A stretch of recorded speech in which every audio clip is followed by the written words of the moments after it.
Again, my name is Isabel Stenzel. I work at Mission Hospice as a bereavement counselor. I've been here almost 7.5 years already. And I am a licensed clinical social worker and have been primarily in the bereavement department since I was here. And I think I know some of you because I do some of the groups, including the writing group and some of our drop-in groups. And probably 4 years ago, Janise and I had an idea of putting on a presentation like this on grief and stuff. Because when it comes to grief, often people come and tell me how hard it is to go through the closets, to say goodbye to the objects and items that our loved ones have left us. So we'll be tackling that today. And Janise, would you like to introduce yourself? Hi, everyone. Thank you for coming. I've been a volunteer in the bereavement department with Mission Hospice for about 15 years now. I was first introduced to Mission Hospice in one of the grief groups. So I'll be doing the more practical end of things towards the end, and then we'll be doing a little practice of that. Nice. Good. Thank you. Thank you, Jan. And I want to talk a little bit for those of you who are less familiar with Mission Hospice. We are the only nonprofit, independent, community-based hospice in San Mateo County. We cover southern San Francisco County and then Santa Clara County. So quite a large spread of the San Francisco Bay Area. And we have been in business since 1979. We were started by a couple of volunteers who realized that there was no graceful end of life care, hospice care in this area. And so they started this and it has grown since. And we have had as many as 200 people working at Mission Hospice. We're a little lower now. And it's a very special place to work. And because Mission is independent and nonprofit, we're able to offer these kinds of programs and services that really do go above and beyond what most other hospices, especially for-profit hospices, are able to offer. So this is part of our community engagement services to offer grief education and end-of-life education programs like this one. So let's dive in. What I'm going to be doing is sharing my screen. If any of you have questions, because I'm going to be sharing the screen, I might not see you. So please use the chat function. And if I still don't respond to you, please unmute yourself and then just interrupt. That's okay too. One thing that I would like to ask for those of you who are without your video is if you want to just tell us your name and where you're from, that would be very nice to know the spread or the breadth of our audience today, how far you are coming in from. So I'm going to share our PowerPoint slide, and it is going to be a bit of a presentation style. Let's see here. There's Mission Hospice, and then I'm going to, there's somebody entering. Good. And present. Okay, so this is our end of life organizing grief and stuff workshop right here. Isabel is my name, Janise is our volunteer. So again, as I mentioned, we have some people just arriving. Please put in the chat your name, where you're living, and if you'd like, why you came here today. Sometimes it helps just to put in writing what brings you here today. Given the size of our group, 16 or so, we won't have time to listen to everyone, but in the chat, you're welcome to share. So this is going to give you an overview of what we're going to do together. In the next 5 minutes, I would like to invite you to do a little writing exercise and talk about why we're here. And then I have about a 30, maybe 40-minute presentation about our emotional attachment to stuff. What is it that makes it so hard for us to say goodbye to stuff, and how we cope with our grief with stuff. And then Janise is going to give probably a 5 to 10 minute presentation on the practical part of what behavior, what we can do with our attachment to stuff, to create a plan to start to say goodbye to some things. And then we're going to invite you to join small groups of people and work together for about 15 minutes.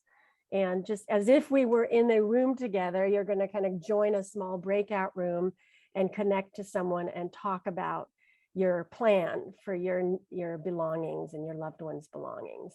And then we'll have an open conversation. So we're going to wrap up around 7:25 or 7:30. Okay. So what this talk is and isn't, excuse me, I'm going to jump to before I talk about what this talk is and isn't, let's do the group writing exercise. If you have a pen and paper, you can take that out. If you don't, you can just open a Word document or in your mind. I want you to imagine that you are going to be immigrating to another place, another country. Maybe you're imagining your grandparents or great-grandparents, or maybe you are an immigrant and you're given one suitcase to bring with you. And you must leave your home with all the belongings in it, but you can carry that suitcase. And please write down, what are some things you would definitely want to bring with you in that suit? I'm just going to offer, you don't have to put passport and insurance papers, none of the practical stuff. But what are the things, the precious things, the sentimental items that you would want to fit into that suitcase? I'm going to just wait for maybe 3 minutes as you ponder this question.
Let's take another minute.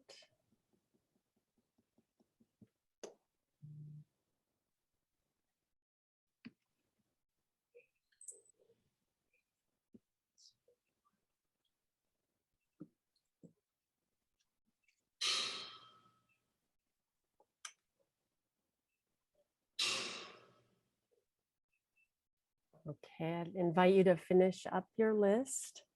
Just a very short writing exercise. Welcome Nancy and Joy, Liz from New York City. Welcome Christina in Oregon, and Sam all the way from New Zealand. I'm so sorry about your loss, but I'm glad you're here, and we'll talk about getting rid of things. What's so hard about it? And Lita, thank you for sharing how hard it is to say goodbye to belongings when your loved one is still here, but in a long-term care facility. Sam, I like your humor that you'd put your dog in the suitcase. Absolutely. Must take our pets with us. Lita said family videos and photos. Would anyone else like to verbally say out loud, what would you bring? Would you like to share what you have on your list? I've got pictures, jewelry, okay. Stuffed animals, and cards and letters. Nice, nice, beautiful. Good idea. Jewelry, cards, and letters. Thank you, David. Who else? Does anyone else want to share? You could put it in the chat or you can say it out loud. I would take my computer. Mhm. It has everything on it, at least a laptop. You can't take a big computer. Yeah. Important papers and some clothes, Yes. Yes. definitely. And love to take my dog, but he wouldn't fit in a suitcase. It'd be a big suitcase. Yeah. Anyone else? Yep. Is that, I'm sorry, the names are not on here with the woman in the purple shirt. Yes. Mimi. Mimi, sorry. There you So are. that's Mimi. okay. I'd bring my husband's ashes, which I still have, and Yes. the 4 dogs that are also in the closet with him of Yes. ashes. So that Uh-huh. would be a way to finally move them out of the house. And Yes. also, I have some paintings that my grandmother did that I would bring. But yeah, the iPhone, of course, has everything on it, but it's nice to have the personal items and definitely cards and letters. Nice. Thank you, Mimi. Absolutely. The ashes, things that are really irreplaceable, right? Even the art of your grandmother. Nancy also put in the chat some art, things that have meaning. Yep. So this is an exercise to help you just think about what it was like, what it is like for any immigrant to come to this country with so little. And it's humbling, right? How hard it must be to leave a home with all your precious belongings and create a new life for yourself, and for you to really reflect on how to prioritize what matters most to you and notice those items on your list. So I'm going to move forward. And one thing I want to do is talk about what this talk is about and what it is not. Our focus today is going to be on sentimental objects that have belonged or connected us with loved ones who have died. And I know not one of you said that your loved one is still living, but with Alzheimer's. So please know that, we're sensitive to your unique situation, but there's certainly grief involved and the need to say goodbye to items that are no longer of use, and that this is a long-term project. It's usually not something you can do in one day or one weekend, but we are going to be focusing on letting go for loved ones who have died or who have left us in other forms. And we're not going to tell you what to do. This is not an instruction talk where we're going to tell you what to do. We're also not going to focus a lot on family conflict, minimalism, or hoarding. This is not a talk about how you can empty your house in terms of like needing to really pare down or deal with what's considered like a mental health diagnosis, which is hoarding. Hoarding gives people a sense of security amidst a tremendous amount of anxiety and insecurity. So we don't have time to address that. Okay, any questions about what this talk is and isn't? Okay, I'm going to dive in. So I want you to just think about your home right now. Some of you may have lost a spouse. Some of you have lost a child. Maybe some of you have lost your parent or grandparent and you have brought stuff to your home. And I want you to think about what is the energy in your home right now, in your bedroom, in your closets, in your drawers and cabinets, in your garage. What kind of energy do you feel from there? And so I want to dive into how does stuff serve us? How do belongings serve us? And I have this picture here of Linus and his blanket because it's a cartoon, but it's a truth, a fundamental truth of being human. And that is that we need our stuff to give us some kind of safety and security. So number one, stuff gives us identity. It helps us remind us where we're from and who we are. Everything from maybe a uniform that your spouse wore because he was a police officer and how hard it is to get rid of that thing. My aging uncle gave me a samurai a statue of a samurai, and I don't really need a samurai, but it is my family heritage. My grandmother was always proud to share that we have samurai heritage. So I kept it. It gives us familiarity. Our stuff serves to remind us of our past, and it gives us a coziness and a comfort level when things are in their place in the home that are kind of comfortable and familiar. It helps us honor the past, including our lineage, where we've come from, who we are. It's all connected, even our, our multi-generational lineage, for example. Of course, stuff connects us to the person who died. There's so many memories. If each object could talk, think of all the stories that they would all have. And also stuff gives us an illusion of permanence. Some stuff outlives us. For example, art. Some of you mentioned art. Art outlives us. Photographs outlive us. It helps us kind of feel like we're always going to be here. And so will our loved one. Yes, and Alita, I will share the slides with you. Exactly. Okay. And Mimi, thank you for sharing that blended families certainly can make grief and stuff more complex because you've got multiple family sentimental objects all coming together. So most importantly, I made a reference to this, stuff gives us a sense of safety and security. And this goes way back, how we evolved, how our brains evolved, our neurology and neuroscience, that the cavemen back in the day, the ones with the stuff survived. If they had axes and weapons and bows and arrows, they could kill the saber-toothed tiger. If they had bear skins and bowls and cups, they could keep warm and they could eat better than those without the stuff. So it's a deeply kind of cellular level of security that we feel like we need stuff. And also stuff that we might not use. I imagine some of you have thought in your minds, someday I might use blah, blah, blah. So that security of knowing in the future the stuff could somehow serve us and help us also gives us security in the current moment. Rebecca Soffer of Modern Loss, which is an excellent book.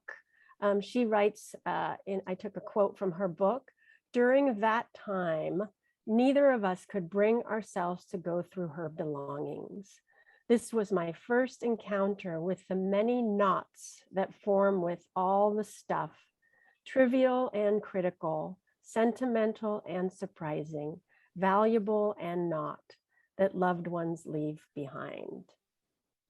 And I'm wondering how many of you can relate to that knot that forms when you even start to consider letting go of some things, some belongings, and what that knot is telling you to do, to stop or to wait until you're ready, because a lot of grief is about being ready. Grief changes our relationship with our stuff. You know, the primary loss that you're coping with and the pain, the main pain in your life, for those of you who've lost a loved one, is their absence, missing them, yearning for them, wishing they were here, feeling that deep grief. And that the secondary loss, the second part of that loss, is saying goodbye to the items and the belongings that were dear to them and all the memories. Something as simple as mom's favorite pajamas that she wore all the time. To say goodbye to those is yet another break of the heart. The loss of reminders and what we call linking objects or transitional objects. These are actually psychological terms we use for Linus's blanket. So something like a wedding ring. Many spouses will put that ring on a necklace, or maybe they'll put their partner's ring on their own finger because it links and connects us. It's transitional. It helps us sort of in that transition period of having them and not having them to have a symbol or a sign that they're still with us in some form. And time changes our relationship to grief and stuff. That word being ready, there's no time frame for any of this. Some of you might be told by people in your life, isn't it time to clear out the room? Isn't it time to clean the closet? But that's other people's judgment. For you, you get to decide when you're ready. And that usually over time, it does change. That going through the closet is usually easier 2 years later than 2 months after the death. But we all have different needs in terms of emptying closets and apartments and houses for lots of different reasons. So sometimes we're forced to do that. But sometimes time is on our side. Why don't we get rid of our loved ones' stuff? Well, first and foremost, it takes time and energy and motivation. It also takes health, and Janise will touch upon that later. It reminds us of who we've lost and causes sadness and grief. So much of coping with grief is finding that kind of balance between confronting pain and avoiding pain, like a seesaw going up and down. We face the sorrow and we cry and feel it, and then we have to take a break and step away. And so sometimes the stuff is just something we can't quite deal with. We need a break from it. Sometimes we don't get rid of stuff because of guilt, feeling like somehow we're betraying someone. Sometimes it's crushing anxiety, some fear that if we get rid of, something important to your loved one, that somehow will make us less secure, less safe. And sometimes we have terror, real terror of forgetting. Well, if I get rid of mom's art, I'll forget what an amazing artist she was, and so on. So I wanted to read this little excerpt that was I found on Facebook. I'd like you to just sit back and listen and just notice what comes up for you. It was written by Amy Rejmer. I washed the orange cup today. The orange cup is not a metaphor. It's a small plastic cup, one of several in a multicolored set. It is small and just perfect for the bathroom sink.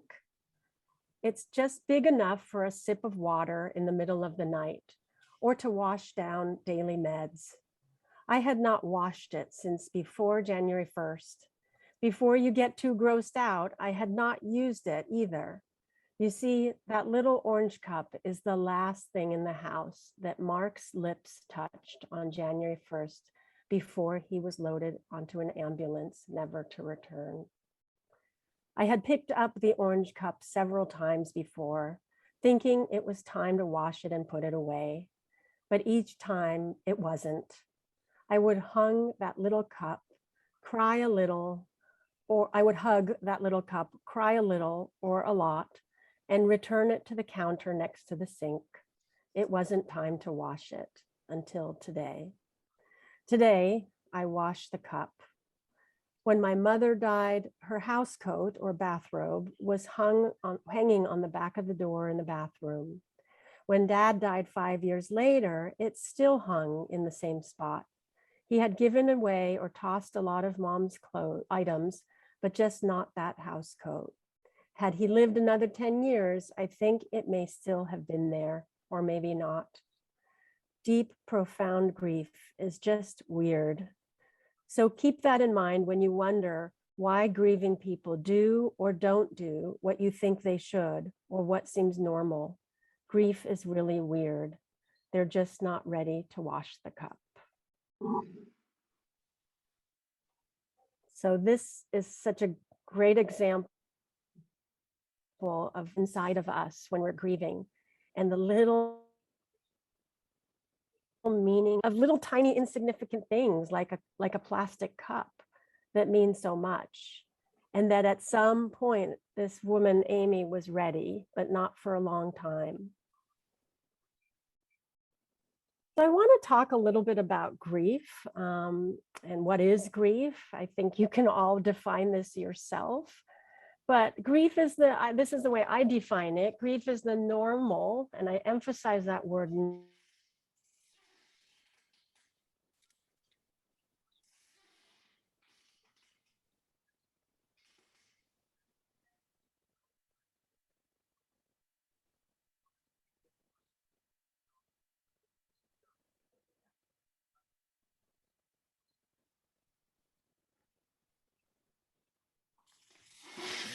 You're frozen. Oopsie. Okay, it looks like, I thought I was having problems with my transmission. Maybe Isabel, you're having Yep. problems, but you are Okay, back now. I don't see. I'm here. Yep, I somehow lost the screen, but I can go back in. Does anyone have any questions so far before we go in? Go Yeah. back. I have no screen on the Zoom. Oh, okay. You have no screen at all? No, it's all I see is my desktop on the computer. Okay.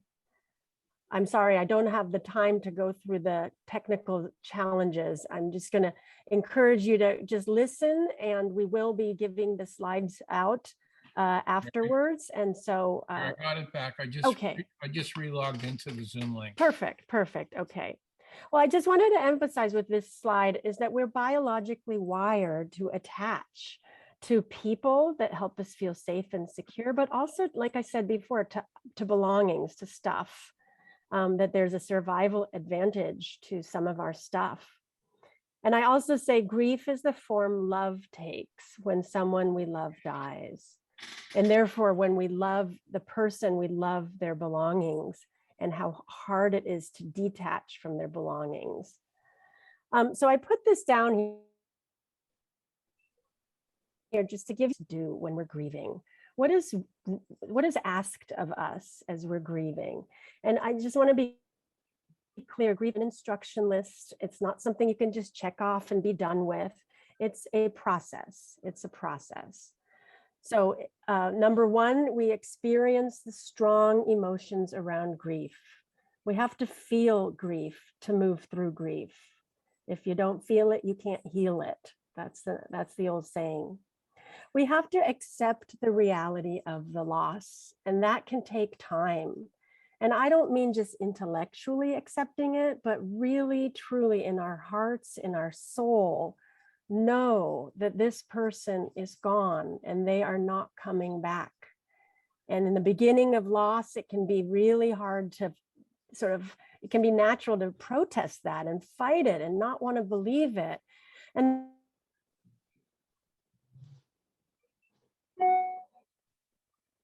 that's often because we want to be close to that person. And sometimes we even think they might be coming back and they might need that nightgown again. It's not rational, it's instinctual. Another task of grief is accepting change and accepting that grief will be with you forever in some form. So knowing that grief doesn't have a start date and an end date, and then you're done forever. It will reduce in its intensity and pain, but it'll still be there over the long term in some way. We have to also accept that we have a changed relationship with the person who died. They're no longer physically here. You're no longer able to talk to them and listen to them the way you used to, or touch them.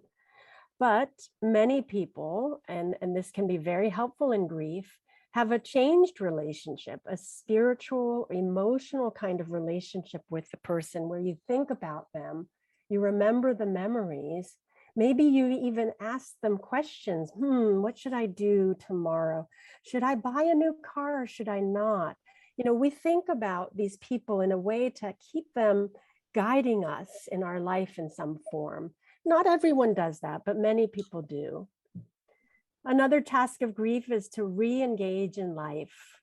Go forward in your life, doing things that fulfill you and make your present day rewarding and tolerable and even happy with the absence of the person that you lost. So starting life again, having a new normal routine in life without that person. And finally, another task of grief is to find hope, to have hope for a fulfilling, satisfying, meaningful future somehow. It's It's not going to be the same, but it will be still meaningful and good. So those are the tasks of grief that we ask people to, grapple with as they adjust to their loss. Some of you may already have gone through this. Some of you may be thinking, oh gosh, I haven't even touched upon this because of your recent loss. And that it takes time to work on all of these things. There's no expectation that this should be done in 6 months or 1 year. It does take time. So how does our stuff make us feel? So these are some pictures of my house before I remodeled. I had to say goodbye to a lot of items, including things that were connected to my twin sister who died, to say goodbye to paperwork, to say goodbye to condolence cards, to wedding dresses, those kinds of things. And one of the things that I used to judge what could be let go of is just the feeling it brought up. Sometimes our memories are, that word is famous in grief, bittersweet. Some things are sweet to us, some things are bitter, some things are both. And we have to kind of check in with our feelings to help us guide what our actions are going to be. And sometimes it's, one way of confronting our grief and confronting whether we need to clean the closet or not is going to be about facing those feelings, allowing sadness, tears, even feeling out of control with your feelings. The worst thing that emotions do is they make us cry. They're not going to kill us. They're not going to make us stop breathing. Emotions are like waves in the ocean. They come, they're strong, they're hard to carry, but then they usually change and go away. None of us can cry 24/7. That's just not physically possible. So when we're dealing with these hard things like emptying a house, it's important to allow the emotions to kind of flow through you. Emotions are just energy. They're actually biochemicals, but they can be so scary and so difficult that it feels like we need to avoid them or run away from them. So we take turns, like I said before, facing and avoiding our strong emotions. And also we fear, sometimes the fear of losing control, the fear of falling apart, of sobbing, of wailing, that fear can be greater than the emotion itself. So the fear of opening the closet and what will happen when I start taking those suits out, that can be greater than what actually does happen. Okay, so just be mindful of that. I want to bring up some books, and Janise, you're welcome to chime in here as well. And that has to do with books that kind of guide people on how to let go of things. Marie Kondo is a Japanese woman who became popular when she wrote this book called The Life-Changing Magic of Tidying Up. I think it's about 10 years old. And she did not write for grieving people. She wrote for everyone whose closets are overflowing. So keep that in mind. One of the principles that she sort of guides us with is to keep what sparks joy. If something gives us joy, keep it. A favorite outfit, a favorite picture or painting, an object like, for me, my bicycle brings me great joy, many, many wonderful adventures on that bicycle. I don't want to let go of it. She writes, don't grieve the things you are letting go. Appreciate the joy they once gave you and thank them for that.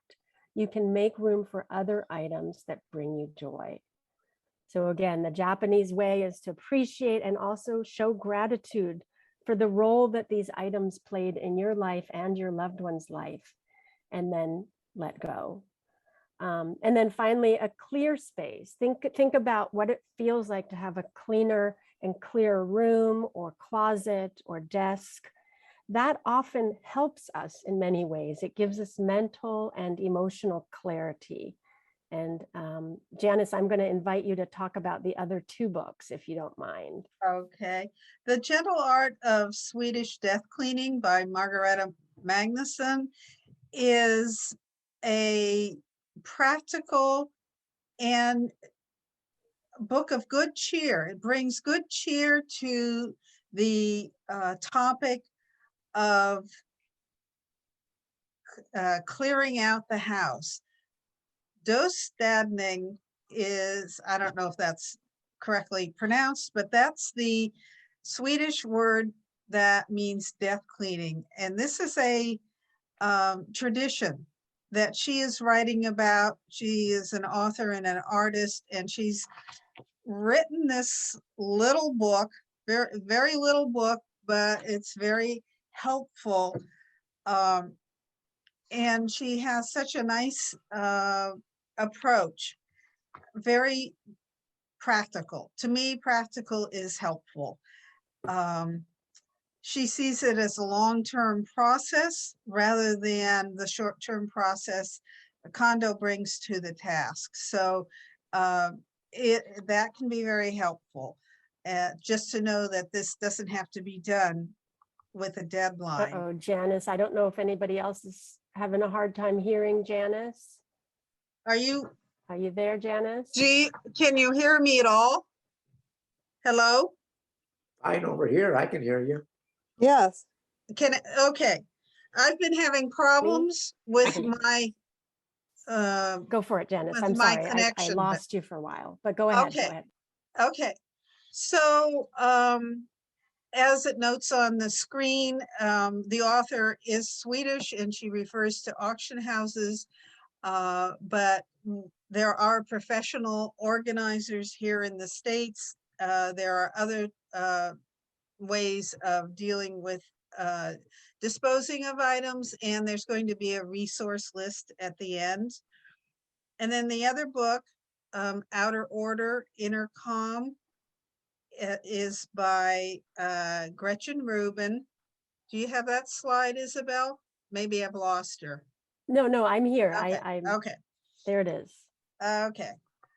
So Rubin brings a sense of fun and of reality to her discussion of organizing to suit one's own challenges and one's own habits and preferences. As you can tell, I go for the practical and a little bit of lightness. These are easy books to read. They're books that are like discussing one-to-one with me. And so I like these two little books because they help me. And one of the things that Rubin wants you to do is realize what your purpose is. Why did you make this decision? And what style are you? Are you slow and steady, or are you a sprinter? It can be really difficult to get rid of items that gave pleasure or service. But taking a photo is a way of maintaining that memory, but not having to keep the object. So that's just a brief review of the books. Back to you, Isabel. Thank you, Janice. It is always a pleasure to do a presentation with a former librarian because she has access to all of these great books. Thank you. So we will send you this PowerPoint, and so you will be able to see these books and check them out if you're interested. So going back to the presentation, I think it's important for you all to think about what is the goal with your stuff or your loved one's stuff. What kind of home do you want to live in? What do you want it to look like or feel like? And how important is it in your environment to have a new beginning? How important is your environment for a new beginning? Every ending is a beginning, whether we want to admit that or not. Even in grief, we need some vision for our life. Doesn't matter how old you are, you can be 85, you still need a vision for your life going forward. And so envisioning your future, like by keeping stuff, how will these things benefit your life going forward? These are questions only you can answer. Okay, and so here's some choices. Of course, you know this, choices we have with our loved ones' stuff. We can keep things, we can throw things away that have kind of completed their use, things away to the Goodwill and Salvation Army. We can sell things, and we'll give you a list about ways to do that. And also we can make something else. This is a beautiful example of a quilt that was made with someone's t-shirts. So we can adapt some things. And so a quilt t-shirt made out of loved ones items is rather popular in some people's kind of priority of what to do with all those t-shirts. Here at Mission Hospice, we make teddy bears. We have a volunteer who sews teddy bears out of the clothing of a loved one to give it to family members, including children. And on the right here, you can see my sister's urn. This is a cookie jar that was from the Goodwill. And my dear friend took some of my sister's earrings, dishes, tchotchkes, knickknacks, and created this beautiful urn with her ashes in it. So we can adapt things in a creative and artistic way. But ultimately, many of us are at a place where maybe we want to get rid of things. We know we have to get rid of things. So I love this phrase. What is clutter? Clutter is delayed decision-making. It's just putting off decision-making. And it's easy to do when we're grieving. So clutter is not just the stuff on your floor, it's anything that stands between you and the life you want to be living. So that's Peter Walsh says that. So there's something that's getting in the way between you and the life you want to live. And most importantly, you know, from the perspective of a hospice here as a bereavement counselor, if you don't get rid of stuff, someone else will have to. And maybe you've already dealt with that, where your parents or your grandparents did not get rid of stuff, and then you are, pardon the expression, stuck with it, and now you have to do all the work. What do you want to leave for your children and grandchildren? So really, this is a selfless project to start letting go of belongings. Thoughts and feelings about decisions can sometimes get in the way. They can keep us stuck. So for example, you know, we might look at mom's china, which is from the 1950s, and it's old fashioned and it's a little chipped and dented. You might think I'm a terrible daughter if I don't use mom's china. But we have to think about, is that thought helping us or serving us in some way, or is it getting in the way of making a decision? How can we look at that thought and change it in a way that sort of supports what we think is right? You can think, I was a good daughter and now someone else can use this. So your judgment as a daughter is not linked to whether you keep mom's china. It's linked to all the other ways that you loved and cared for your mother.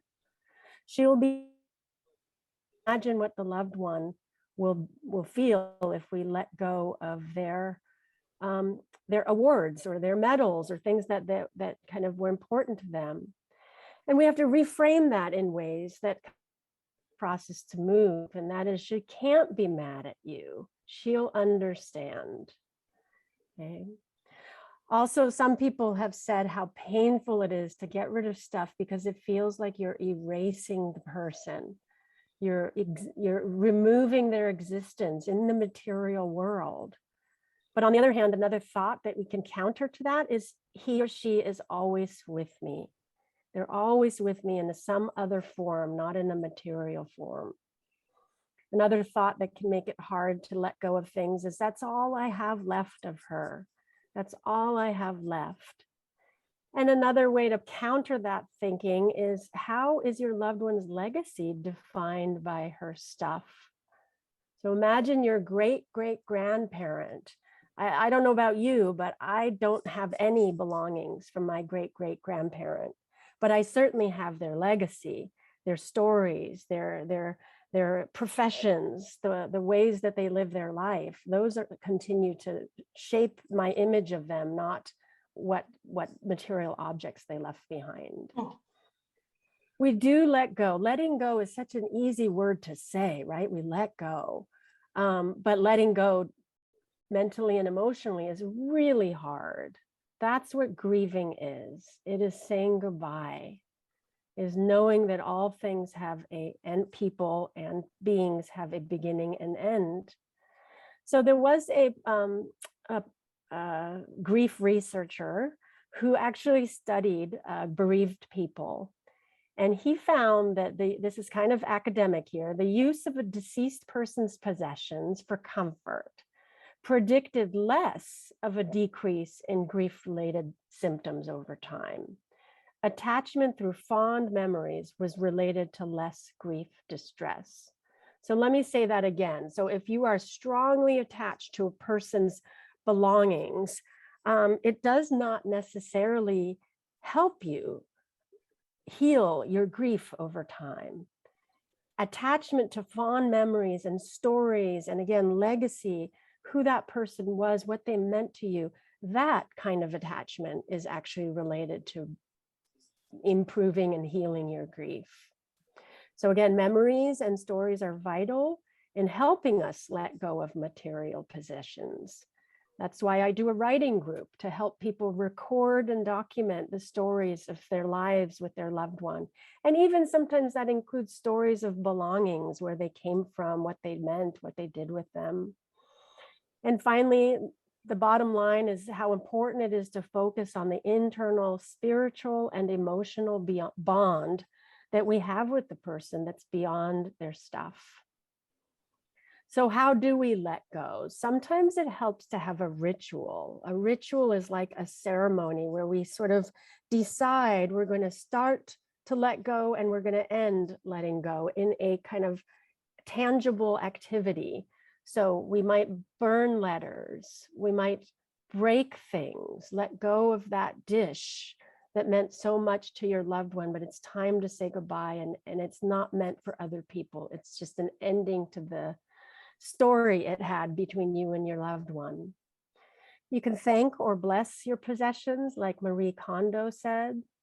Breaking dishes, I mentioned. We can take photos, and we can have any ceremony that's personally meaningful. Driving to Goodwill, making a little prayer, putting your hands together, saying, I hope you don't mind, I need to do this. Whatever it is, whatever ritual you need for yourself can be helpful.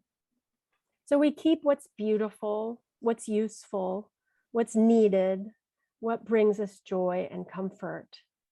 We keep what helps us cherish happiness. That's really important to help balance and compensate for the natural waves of pain and sorrow, is to keep the things that cherish happiness. I have a feeling that our loved ones would want that for us, to find moments and experiences of happiness as we move forward. And that's exactly this question. How would your loved one feel about you if you kept only what gave you joy and happiness? Okay. We have to think about them in that way. Honoring your loved one's life. It's very natural to ask, what would they want for you to keep? What would they want? To kind of channel them in to help you make these decisions. And some questions you can ask is, what items honor your loved one the most? What represented them the most? What items keep you most connected to your loved one? It might be a blanket because it feels like they're hugging you. It might be their chair because when you sit in it, you feel their presence.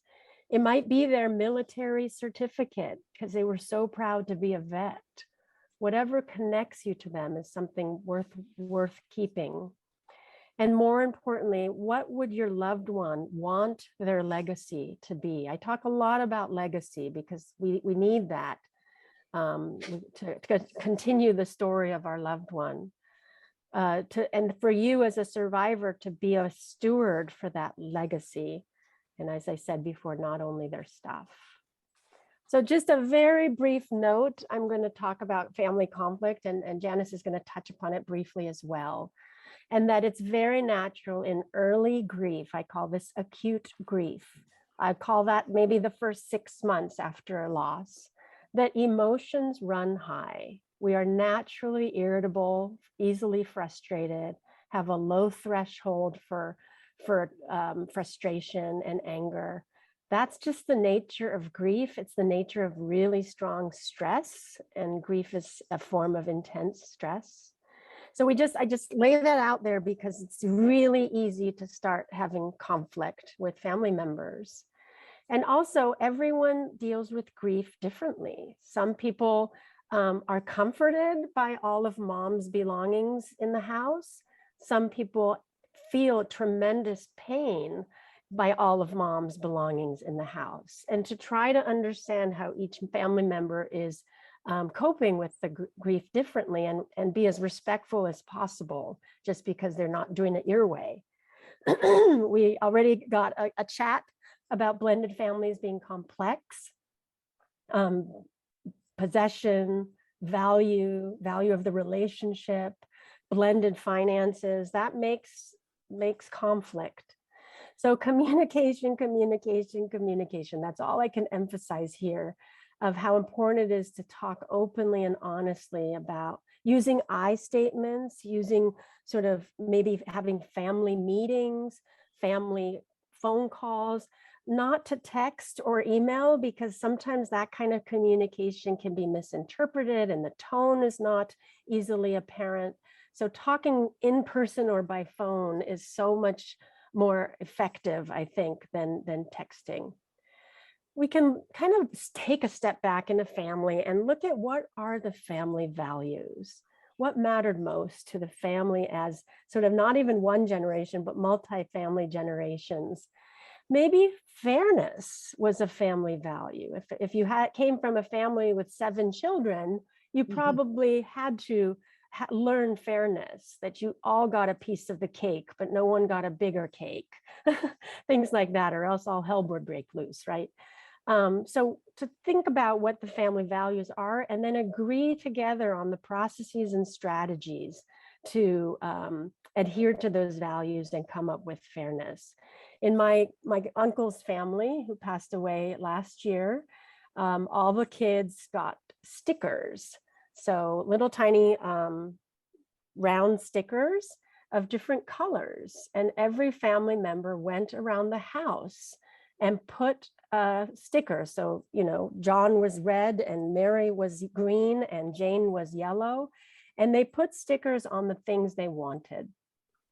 And then if there was more than one sticker on an object, then the family would negotiate. Well, if you get the vase, then I get the lamplight. And they would negotiate as to be as fair as possible, very democratic. And then sometimes professional help is warranted. Anything from a counselor, a grief counselor, to a therapist, to family counseling sessions, to mediators, and then unfortunately, sometimes a lawyer is necessary. So Janise is going to go into this more detail, suggestions for sorting through stuff. I've said some of this, everyone has their own time frame. And most importantly, sometimes it helps to start with the reminders of the painful things, the illness and the death. Maybe you want to get rid of the diapers or the medications or the oxygen tubing. That's hard to keep. And then start sorting through the things with least emotional impact. The underwear and socks drawer instead of the suits. Pace yourself with small units of time. Sometimes it helps to have close support support people to help you. And for some losses, it might work out to have kind of a specific amount of space. For my sister, I got 2 large plastic bins, and I allow myself to keep as much stuff that would fit into those bins.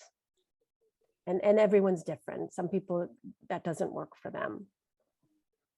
Okay, so if in doubt, keep it. If you're not ready, if in doubt, keep it. If you're not ready, keep it. You'll have another chance to make a decision. And this is exactly what Linus and his blanket felt like when he got rid of his blanket. You see the last box, good grief, what have I done? And it can be really, really difficult to regret letting go of things. That usually means you're not quite ready. So we've dealt with our grief with thoughts and feelings. We've talked about that. Now Janise is going to address the part about behaviors. I know we're going over a little bit, so bear with me with our tech issues. So Janise, would you like to keep going? Okay, thank you. So at this point, you've decided to deal with this stuff, which can be overwhelming because it has meaning, memories, and there are stories that go with it. So next slide, Isabel, please. One approach to dealing with a big task is to take manageable bites. Making a plan is my first step. I'll go through that, then we'll practice. Next slide, please. Things to consider before doing anything. Supplies. Make this as simple as possible, whatever you have on hand. I had this little plastic bin and I just put the stuff in that, and bags, grocery bags, garbage bags for stuff. Needed my calendar, sticky pad, Sharpie, a timer. Timers is important. So for you, what are your challenges? What do you need to think about? It can be lifting, reaching, carrying it, or doing it alone. Support. Do you have support? What kind of support? Are there family, friends who can help? Charities. Charities are now accepting donations. So that can be a big help. Some charities will come and pick up. Are you able to sell or donate online? Or maybe you have someone close to you who would be willing to help do that. So making the plan. Next slide. And I just want to add, Janise, that sometimes some people choose to hire a professional organizer, because those are popping up all over the place, and we'll be sending you, and maybe I already sent you a list of some of those resources in the community. And there is on the list of resources, there is a, what am I trying to say? A society of professional organizers where you can begin if that's the way you want to go. So when you're making the plan, you need to ask yourself some questions. Like you can start with what's the most frustrating, or with the whatever is easiest, because you know you'll get started and you'll actually get some feeling of accomplishment for that. And then how much time do you spend? And are you a sprinter or a marathoner? A sprinter is one who works in bursts of intense effort with deadlines, and a marathoner is slow and steady and does not like to work to deadlines. So what do you think will give you the most relief? Unstuffing the bedroom, the closet, the desk. So how much time are you going to commit to? 10 minutes daily, an hour, 2 hours at the weekend? Whatever you decide on, schedule it, put it on your calendar or put it on your to-do list. Next slide. So some considerations. Do you have the freedom to make the decisions? Who's involved? Are there collaborators that have to help with the decisions? Can you set the time frame, or must it be mutually agreed upon? Are there circumstances forcing you to act, perhaps before you prefer to? Other considerations? Yep. Did I hear a question? Oh yeah, I just wanted to add to that. An example being if siblings have to sell their parents' home, and some people want to facilitate that to be faster than slower. Some people are living in the home. So all of these details are things that you may or may not have a choice over. And other considerations are, perhaps you want to give some items to someone as a gift, as a memento. Do you know where they are? Make a list of what you want to give away and to whom you want to give it, and then call the recipient to be sure they can accept it at this time. And when you're talking, you can share memories or stories that go with the items, and maybe other stories too. Now you have your action plan, hopefully. Next slide is, there it is, going to take action. You're going to take your supplies to the area you're going to work on, and you're going to set up 4 piles. Next slide, please. Okay, retain. There are things you're going to keep because you'll use them. They'll serve, the item will serve you in the future, or it just makes you feel happy. You could also make a memory box for items to cherish in the future. This suggestion came from a participant in one of our groups.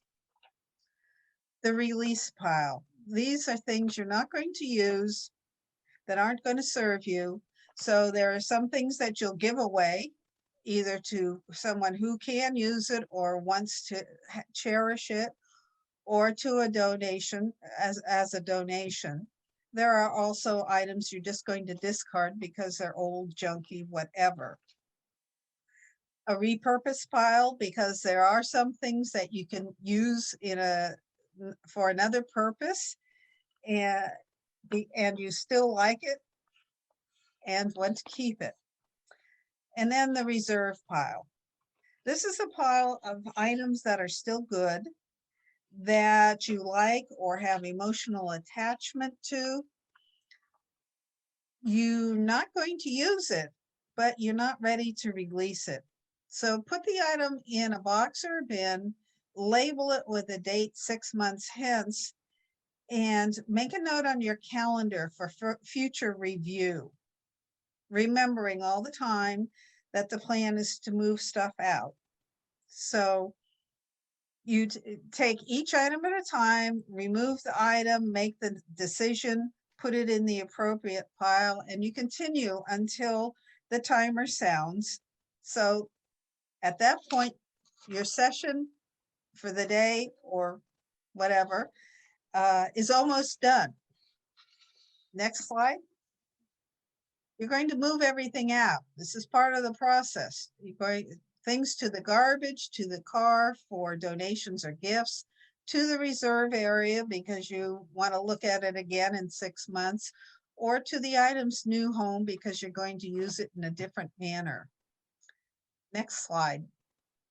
So finally, reward yourself. Take a walk, call a friend, take a nap, have tea and cookies. Just recognize that you've done something difficult, and this will help you with some satisfaction and knowing that you can go back to the task in the future. So that's the end of my part of the formal presentation. And now, while Isabel sets up the breakout groups, get your pens and paper ready, because you're going to have 15 minutes to talk with partners about what your plan will involve. And that'll be roughly 5 minutes apiece. And then after these breakout groups, we will come back to a larger group discussion. So are there any questions before we do that? Janice, can you walk people through the handout? This is the handout. Can you see it? Okay, so this is sort of a contract with yourself. First of all, you're asking yourself, what is your goal? I mean, I think that's all part of the planning process, which you've already done, hopefully. And, you know, your goal could be, today I'm going to do the top shelf of the closet. And the time you're going to commit to it, well, I don't know, that might be a little physically stressful, stretching up, etc. I'm going to do 10 minutes today, and then tomorrow I'll do another 10 minutes, whatever. And actually, space, this goes back to what I said. When you unstuff the closet, you will feel relief. And so that's the decision to choose the top shelf. Nice. Good. Oh, and then this is the other part of the handout. And so I'll try to put this in the chat, and hopefully many of you receive the handout by email. But we're going to ask you to walk through it with your partners. Janice, do you want to just briefly overview this handout again? Okay, so the idea is to have 4 piles. This is my suggestion. And there's a pile of things that you know you're going to keep because they're going to be of use in the future. There's going to be a pile of things that in some form or other you're getting rid of. You're tossing it, you're donating it, you're giving it to someone who wants it, or you're going to sell it. Or repurpose. For example, someone's hat can be used for your gardening now, and that's a way to remember that person. Or the example I've given here is the cabinet for the china. I'm not going to keep the china, but I'm going to keep the cabinet. And the reserve pile, these are things that you're not really going to use in the future, but you can't quite let go of them yet. So you're going to put them away, out of sight, and then reevaluate in 6 months to see how you feel then. Nice. Good. So what we're going to do now is come back. We're going to spend 15 minutes in the breakout session. I'm going to